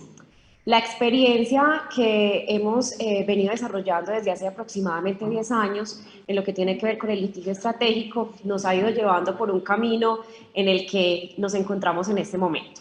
Desde hace más o menos 2 años, 3 años, nos aliamos con otras universidades, ya les voy a contar un poco sobre eso, para trabajar específicamente lo que tiene que ver con los derechos humanos de las mujeres. Ya en este momento ya estamos migrando a otros grupos poblacionales, porque cuando, haciendo un poco el análisis de la experiencia de lo que tiene que ver con la mujer, pues ha sido necesario trabajar todo el tema del análisis interseccional. Y desde esa perspectiva, pues hemos visto la necesidad en el trabajo clínico de nuestra universidad ampliar un poco más este espectro y poder trabajar con otras comunidades que se nos vienen acercando y para la cual necesitamos generar estrategias desde la universidad para poder atender sus necesidades. La alianza con las mujeres, que es uno de los ejercicios que les vengo a presentar, por acá tenemos una cartilla que la pueden encontrar de manera digital en www.alianzaconlasmujeres.com. Es una alianza de litigio estratégico entre varias universidades, la Universidad de Medellín, la Universidad de Antioquia, la Universidad Autónoma Latinoamericana y la Universidad Claretiana, con 2 organizaciones de base, la Red Feminista Antimilitarista y la Colectiva Justicia Mujer, que es un bufete de abogadas feministas. Nosotras nos venimos encontrando hace muchísimos años en el activismo feminismo, decidimos conformar este escenario de trabajo en red, en alianza, y hemos desarrollado diferentes focos de trabajo. Tenemos un foco que es un asunto académico, donde nos encontramos a hacer investigación. En este momento estamos trabajando lo que tiene que ver con las violencias huérfanas o con las violencias de relaciones equiparables a las que tenemos en la norma. En la norma tenemos lo que tiene que ver con pareja y expareja, pero quedan por fuera otros grupos que creo que en España lo llaman como relaciones análogas de convivencia, o no estoy muy segura. Entonces acá no lo tenemos, le decimos todavía violencias huérfanas, aunque todavía no se ha elevado a un asunto de ley. Entonces estamos trabajando fuertemente desde la investigación para poder hacer incidencia política y que esa incidencia política se traduzca en resultados reales que puedan beneficiar a las mujeres víctimas de este tipo de violencia. Nuestra alianza está dividida a partir de componentes. Tenemos un componente académico donde hacemos investigación, como les acabo de contar, pero también tenemos otro tipo de comités o comisiones, como la comisión jurídica, que se encarga ya de las acciones de litigio estratégico como tal. Tenemos otra comisión que es la de movilización y comunicaciones, porque entendemos que es ahí donde nos tenemos que dar a conocer, y tenemos una parte administrativa para todo este trabajo en red. Este trabajo en red nos ha venido llenando de muchísimas experiencias, también de muchísimos aprendizajes. En el que nos encontramos en este momento es una declaratoria de crisis humanitaria por violencias contra las mujeres. Entonces podemos reconocer un montón de estados de cosas inconstitucionales en este país, pero aún no reconocemos la violencia machista que está matando mujeres. Entonces nos encontramos en este momento en esa lucha. Eso viene de hablar desde el tema de investigación, de la producción que tenemos en la academia en el ámbito de las violencias huérfanas y del reconocimiento de las violencias contra las mujeres. Y ahora estamos en este asunto de incidencia política para que desde las personas competentes se pueda hacer ya una declaratoria a nivel nacional de crisis humanitaria, como puede ocurrir en otros casos, como ocurrió, por ejemplo, con la pandemia, pero que ahora se reconozca en el escenario de las violencias contra las mujeres. Lo que estamos haciendo es una campaña masiva a nivel nacional, articulándonos con las otras colectivas que nos encontramos en el resto del territorio para poder llevar al Consejo de Seguridad Nacional todas estas reuniones, alianzas, estrategias, y que haya una declaratoria a nivel nacional de crisis humanitaria. ¿Qué estamos haciendo en este momento? En este momento, en articulación con las organizaciones de base a nivel territorial, estamos pidiéndoles a las autoridades de género de cada municipio, de cada ciudad, un reconocimiento del peligro que implica para la vida las mujeres en relación a la violencia machista. con la intención de generar instrumentos jurídicos que permitan ampliar el rango de acción que tenemos a partir de la Ley 1257 del 2008, que es la Ley de Erradicación de Violencias contra las Mujeres. Y aunque implica un avance muy importante en términos de reconocimiento de violencias contra las mujeres, aún deja de lado muchos escenarios de violencia. Por ejemplo, aún no se reconoce la violencia obstétrica, no se reconoce la violencia institucional, que es un asunto de revictimización, y estamos trabajando fuertemente en ese escenario. Como les decía al inicio, estamos trabajando fuertemente para que desde una perspectiva interseccional podamos generar acciones no solo para las mujeres, sino para otros grupos poblacionales que ya han venido acudiendo a nuestro escenario. Les quiero contar un poco también cómo trabajamos ya en nuestra clínica acá en la universidad. Nosotros hemos visto la necesidad de que no solo haya un componente jurídico, sino que también haya un componente psicosocial.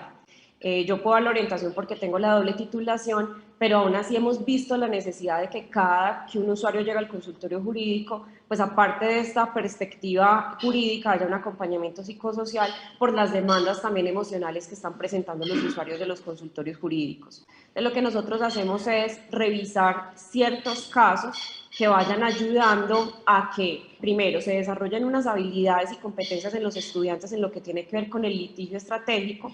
No todo entra al litigio estratégico, pero sí que se vaya generando una memoria para poder, de esa manera, activar las rutas que nosotros queremos activar.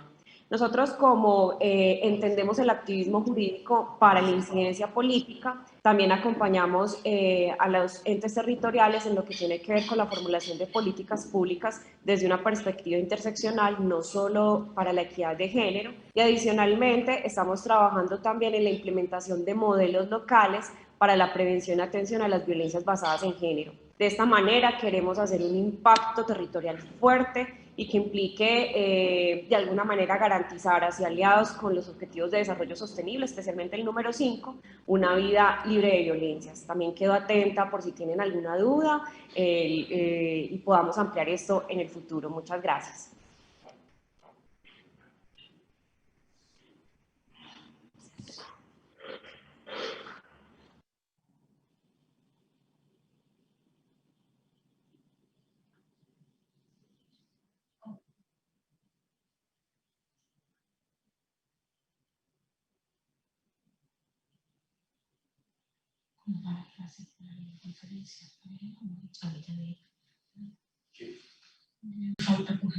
Son todos trabajadores sociales que no tenemos de criminalidad, pero de Y la de Fundación Carolina es abogada. Sí, eso sí lo noté, pero no tengo mucha presencia. Al final, no se va a hacer la formación previa, ¿no? Esta, lo de Alejandro. El curso de formación jurídica. No lo sé. Yo tengo pendiente, administración no me confirma que con el presupuesto del máster se pueda abonar. Eso tiene que Pero, ¿y Alejandro no podía...? Bueno, muchísimas gracias a la profesora Luisa Alejandra Saldarriaga Quintero. En este momento yo les voy a comentar un poco acerca de lo que hacemos en la Clínica Jurídica Observatorio Constitucional de la Universidad Católica de Oriente. Esta clínica jurídica lleva trabajando más o menos 1 año y medio. Yo acabo de asumir la responsabilidad de la coordinación frente a esta clínica jurídica, frente a este espacio académico, y lo que hacemos básicamente en la Clínica Jurídica Observatorio Constitucional es centrarnos en los derechos humanos, en el derecho constitucional y en el control político a través del análisis desde la perspectiva del derecho administrativo. Entonces, básicamente, la clínica lo que busca es generar un impacto tanto político como social a través del litigio estratégico. Pero para eso, dentro de la clínica entendemos que primero hay que tener un acercamiento con las comunidades. Por eso, uno de nuestros principales proyectos es generar unas cartillas de derechos humanos para compartir la información con las comunidades en el sentido de que ellos entiendan cuáles son sus derechos fundamentales, cuáles son sus derechos humanos y cómo pueden generar ciertas estrategias para solicitar al poder público que se les respeten esos derechos. Entonces, lo primero que buscamos desde la clínica es generar un espacio de comunicación con las comunidades, un espacio pedagógico en el que las comunidades empiecen a entender cuáles son sus necesidades jurídicas y en ese sentido podamos elaborar un ejercicio de litigio estratégico que permita garantizarle esas necesidades a estas comunidades específicamente. Después de la realización de estos ejercicios pedagógicos con las cartillas, lo que se busca hacer es entender cuáles son las necesidades jurídicas esenciales de las comunidades a las que vamos a tener acercamiento para empezar a considerar diferentes estrategias jurídicas a las que nos podamos, con las que nos podamos relacionar para enfrentarnos a esas necesidades. Porque básicamente lo que hemos visto desde la Clínica Jurídica Observatorio Constitucional es que no es necesario acudir inmediatamente a mecanismos jurídicos para tratar de resolver estas necesidades jurídicas, sino que es necesario que lo primero que se haga sea acudir a los mecanismos alternativos de solución de conflictos a través de la comunicación y el diálogo para que las personas puedan realmente buscar una manera mucho más ágil y efectiva de resolver sus conflictos. En caso de que no se puedan resolver los conflictos a través de estos mecanismos, entonces se piensa ya generar la estrategia jurídica para abordar las necesidades con las que se encuentran las comunidades que vamos a abordar. Dentro de esta clínica jurídica buscamos acercarnos a comunidades vulnerables. En este momento estamos empezando a tener conversaciones con una comunidad indígena que se encuentra ubicada en el municipio de Marinilla. Es un municipio que queda más o menos a unos 10 minutos de Río Negro, que es donde se ubica la Universidad Católica de Oriente, más o menos a 1 hora de Medellín. En este municipio se encuentra entonces esta comunidad indígena con quien queremos empezar a desarrollar todo ese proceso de generar este ejercicio pedagógico en el que les mostremos cuáles son sus opciones a nivel jurídico, tanto desde la perspectiva de los mecanismos alternativos de solución de conflicto, como ya desde la perspectiva de un litigio estratégico dirigido a resolver desde la fundamentación jurídica las necesidades que ellos tengan como comunidades. Entonces, básicamente, otra cosa bien importante dentro de la Clínica Jurídica Observatorio Constitucional, en vista de que nos interesa mucho el movimiento político de las sociedades a las que nos enfrentamos, sobre todo de la sociedad rionegrera y de la región a la que pretende impactar la Universidad Católica de Oriente, lo que se busca es también generar espacios en los que la organización interna de las comunidades empiece a consolidarse, porque hemos escuchado, por ejemplo, experiencias de otras clínicas jurídicas como el Grupo de Acción Pública de la Universidad del Rosario de Bogotá, en la que se menciona que uno de los criterios esenciales para poder tener un litigio estratégico con estas comunidades vulnerables es que ellas tengan una organización interna clara. Y aquí es donde nosotros venimos a ofrecer estrategias para que ellos logren consolidar sus líderes sociales y de esa manera se organicen de una mejor forma para que el litigio estratégico sea mucho más efectivo cuando lleguemos a impactar a la comunidad.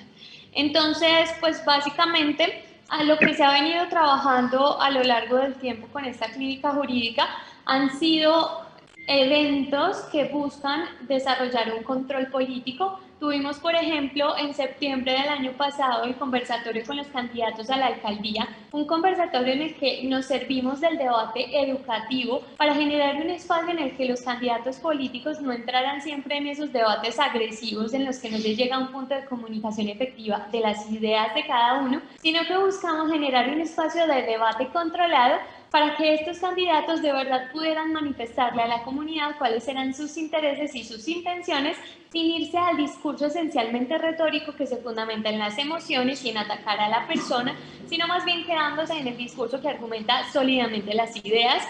Este fue un espacio bastante efectivo para servir como un espacio pedagógico para el control político.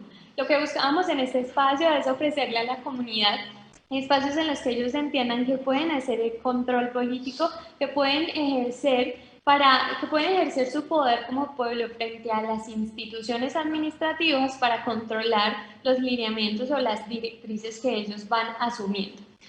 También tuvimos el debate con respecto al área metropolitana, que es una discusión que se ha venido gestando en lo que se refiere a la región del Oriente Antioqueño, porque hay una discusión política en si debería organizarse políticamente esta región en forma de área metropolitana o en forma de provincia.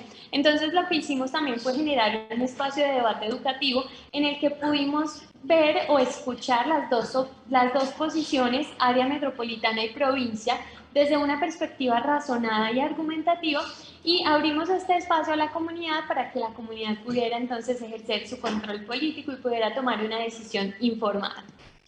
Por último, hemos venido participando en espacios pedagógicos que sirven para que nuestros estudiantes se preparen para lo que se viene en adelante con la búsqueda que estamos generando en la clínica de hacer litigio estratégico. Uno de los espacios de formación más importantes fue el que se dio en el primer concurso de Derecho Constitucional de la Universidad Externado de Bogotá, donde estuvimos participando y en el que tuvimos una participación bastante efectiva. Allí estuvimos tratando de resolver un caso frente precisamente a las comunidades indígenas y basándonos en los conocimientos que nos ofrece el derecho constitucional. En este sentido, hemos venido preparando a nuestros estudiantes a través de espacios pedagógicos y formativos, donde ellos han venido aprendiendo cada vez más acerca de derechos humanos, acerca de derecho constitucional, donde ellos se han venido entrenando para futuras o posibles audiencias con relación a temas relacionados con las comunidades indígenas, por ejemplo. También hemos preparado o gestionado espacios de impacto social en los que se puede verificar esa posibilidad de que la comunidad ejerza el control político frente a las decisiones de las instituciones administrativas. Y finalmente, pues estamos preparando espacios pedagógicos que ya impacten a la comunidad, como la construcción de la cartilla de los derechos humanos y la construcción de la cartilla de los líderes para que las organizaciones internas de las comunidades sean cada vez más efectivas. Como les decimos, pues es una clínica que apenas está empezando su proceso, pero que básicamente lo que busca es en el futuro poder impactar positivamente las comunidades a través de la pedagogía y a través del conocimiento de sus necesidades jurídicas para llevar a cabo un litigio estratégico que los ayude a resolverlas. Esto ha sido todo con respecto entonces a lo que hacemos en el Observatorio de Derecho Constitucional. Estamos también desde la clínica muy contentos por el proyecto Bullljust, que sabemos que nos va a aportar mucho con respecto a los derechos fundamentales desde la perspectiva de la Unión Europea y con respecto a la justicia europea, y pues estamos a la expectativa de poder retroalimentarnos mutuamente de una forma muy enriquecedora con lo que nos ofrece la Universidad de Cádiz.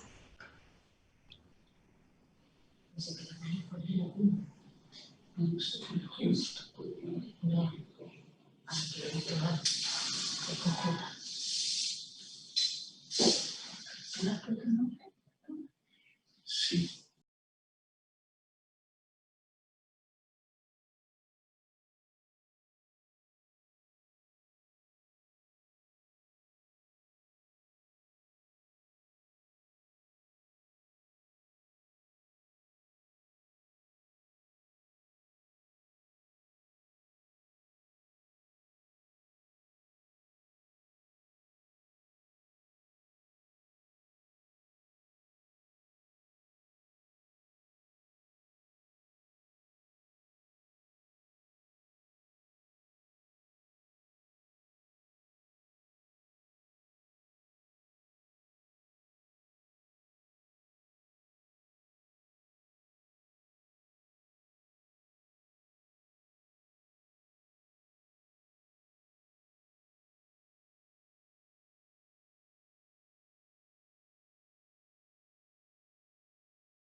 Claro, como mediación. Entonces, si vienen a verte por un tema que tú vas a intentar conciliar, buscar un que lo intervenir, no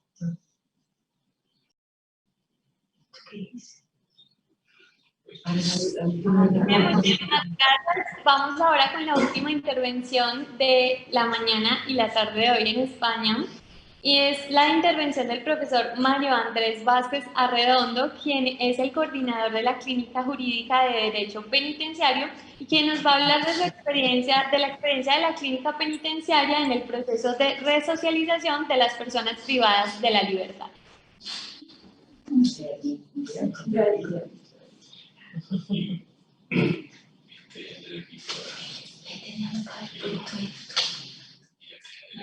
Sí, bueno, se lo tenemos perfecto. Sí, el gordo que se va.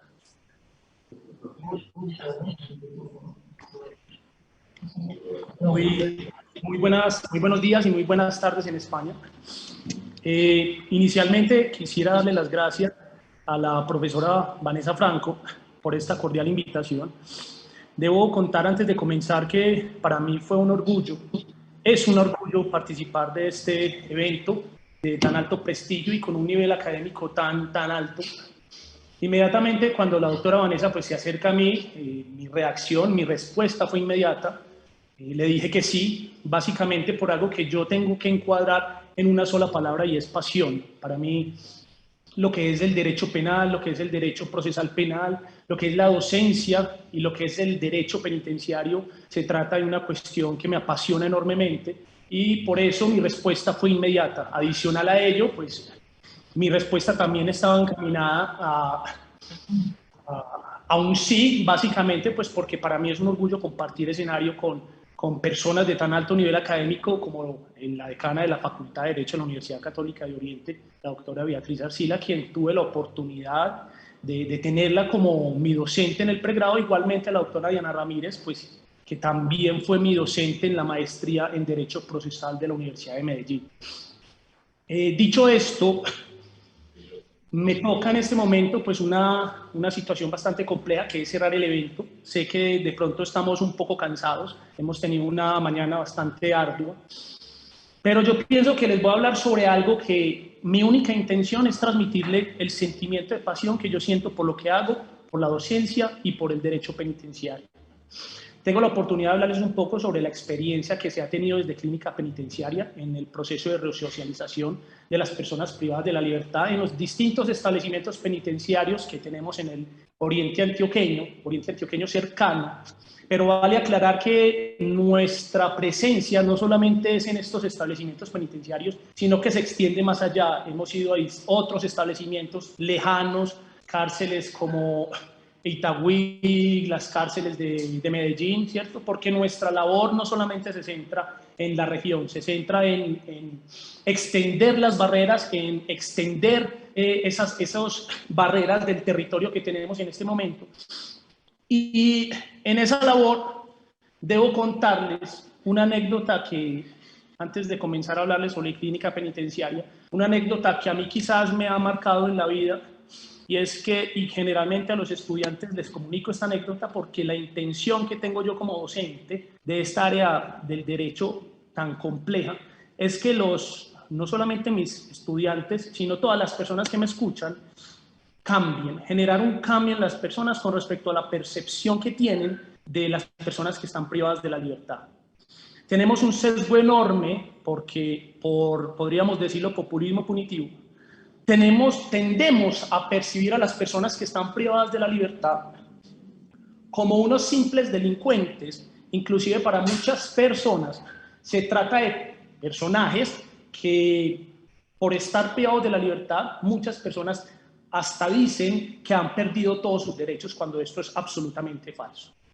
Por eso yo les reitero, la intención mía, no solamente como el director de Clínica Penitenciaria, sino como docente de Derecho Penal y Derecho Procesal Penal, siempre es que mis estudiantes generen ese cambio, que al momento de culminar sus clases sientan ese deber social, sientan esa necesidad de colaborar con estas personas privadas de la libertad, porque tengo que decirlo, los establecimientos penitenciarios de nuestro país lamentablemente se encuentran en unos niveles de hacinamiento exagerados. Cada día se va incrementando esos niveles de hacinamiento. Cada día, por las mismas razones de populismo punitivo, consideramos que mientras más se incrementen las penas, se va a acabar la delincuencia cuando esto ya evidentemente en muchas investigaciones se ha mencionado y se ha concluido que no es cierto. De esta manera quisiera iniciar exponiéndoles las 3 cárceles que tenemos en el Oriente Cercano.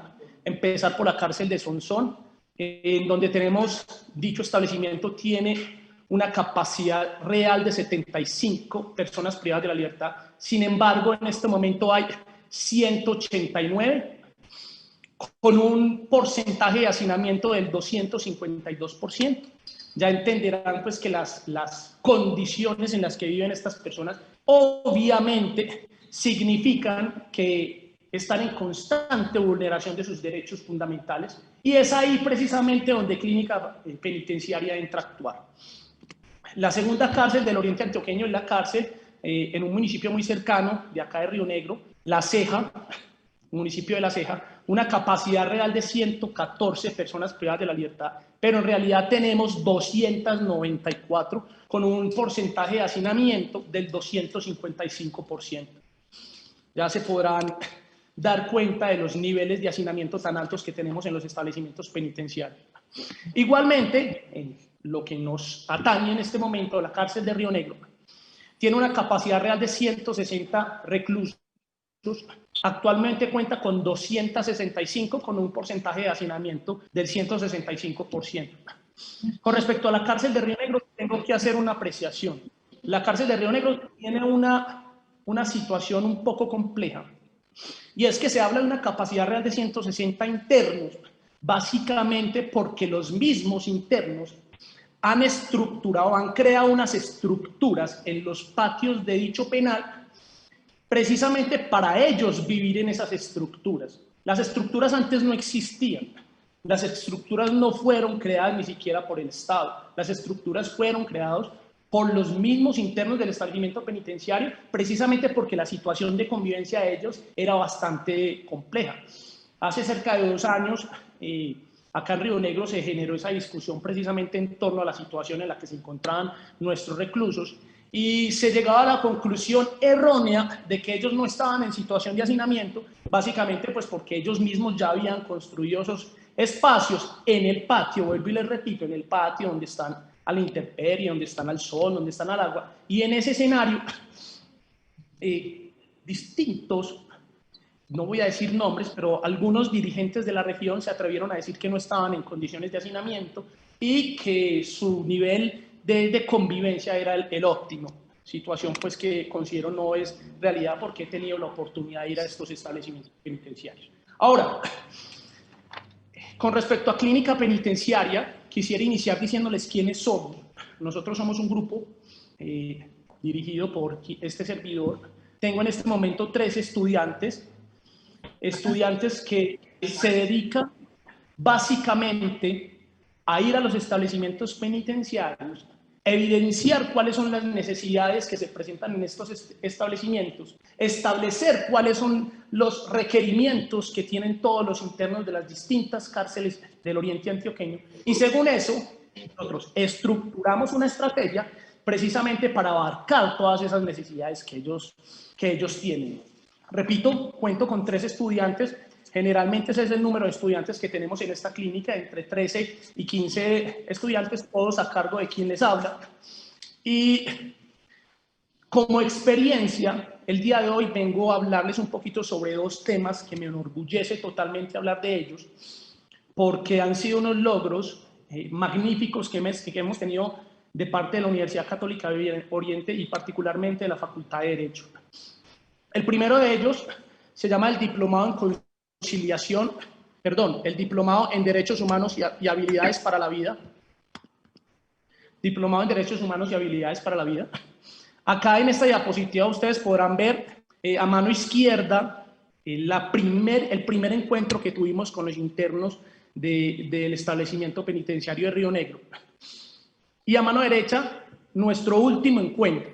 ¿Por qué les quería presentar esta diapositiva? Nosotros, con los estudiantes de Clínica Penitenciaria, estructuramos el diplomado. Yo particularmente me senté con todos los estudiantes, fuimos en repetidas ocasiones a la cárcel de Río Negro. Nos sentamos con la personería municipal, nos sentamos con la directora del establecimiento penitenciario. Y en ese escenario vislumbramos cuáles eran esas necesidades que tenían los internos.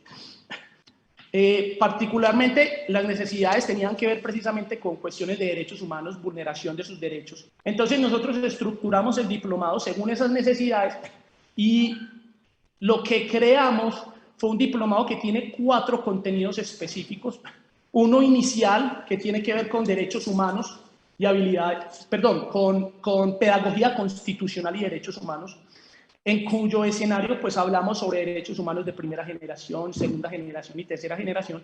Y lo más importante de este módulo es que nosotros les enseñamos a los internos de la cárcel no solamente cuáles son sus derechos, sino cuáles son los mecanismos que tienen para que se les respeten esos derechos.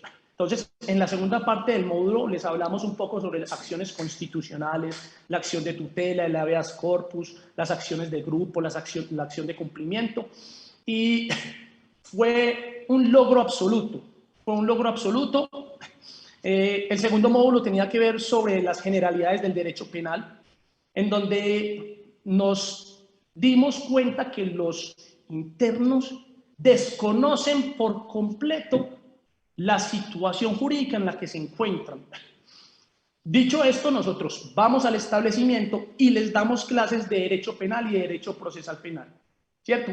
Enseñándoles desde temas tan importantes como beneficios, subrogados penales, las audiencias en el escenario de control de garantías, audiencias en el escenario de la función de conocimiento de los jueces, y ellos quedaron absolutamente maravillados porque ahora sí ellos sienten que tienen la posibilidad de empoderarse de sus propios casos.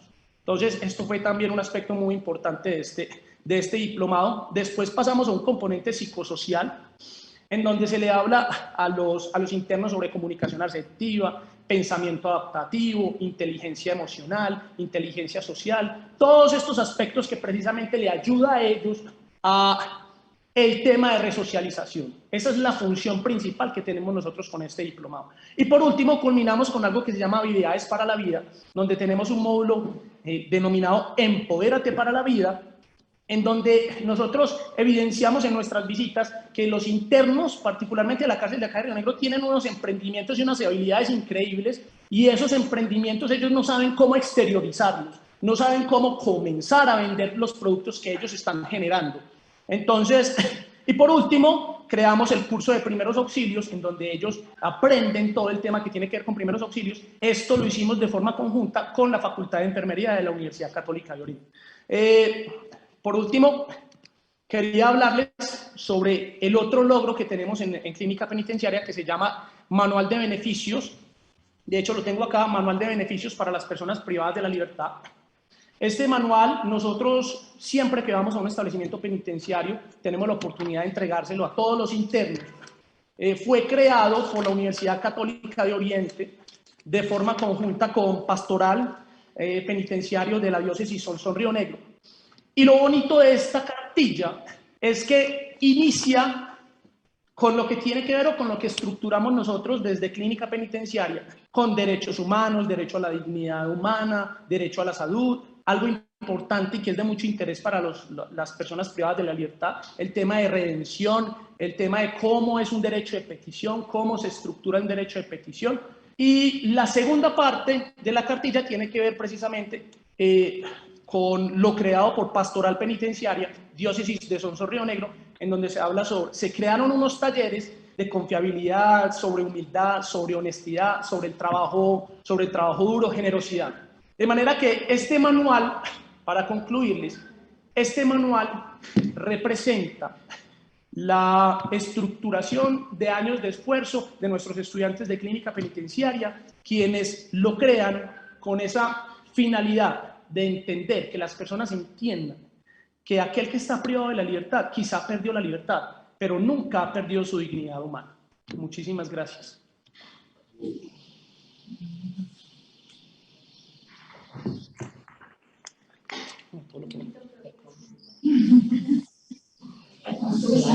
Que ha sido un discurso muy apasionante. Muy interesante. Dame un segundito.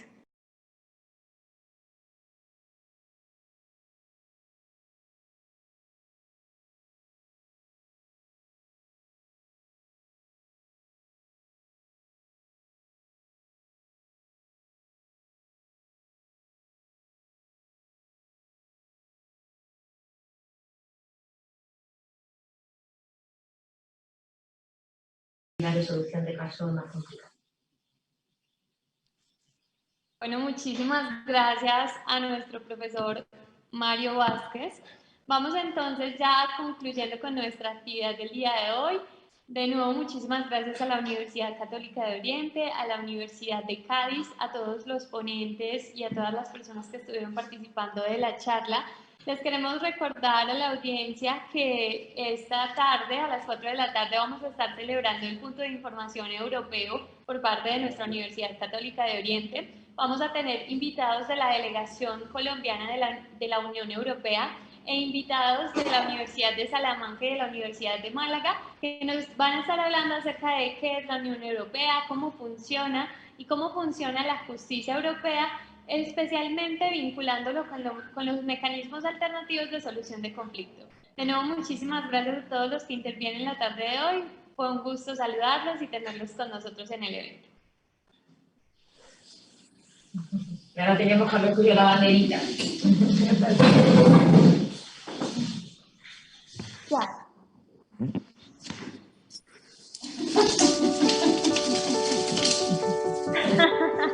Es el momento de los que se atreven a transformar, a luchar sin importar los obstáculos, a trabajar incansablemente por superarse a sí mismo, a aportar conocimiento a la región que los vio nacer.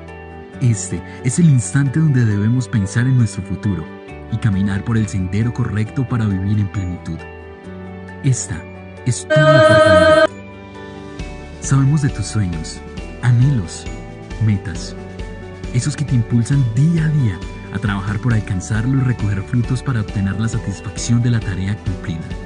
Ser profesional significa vigor, constancia y dedicación.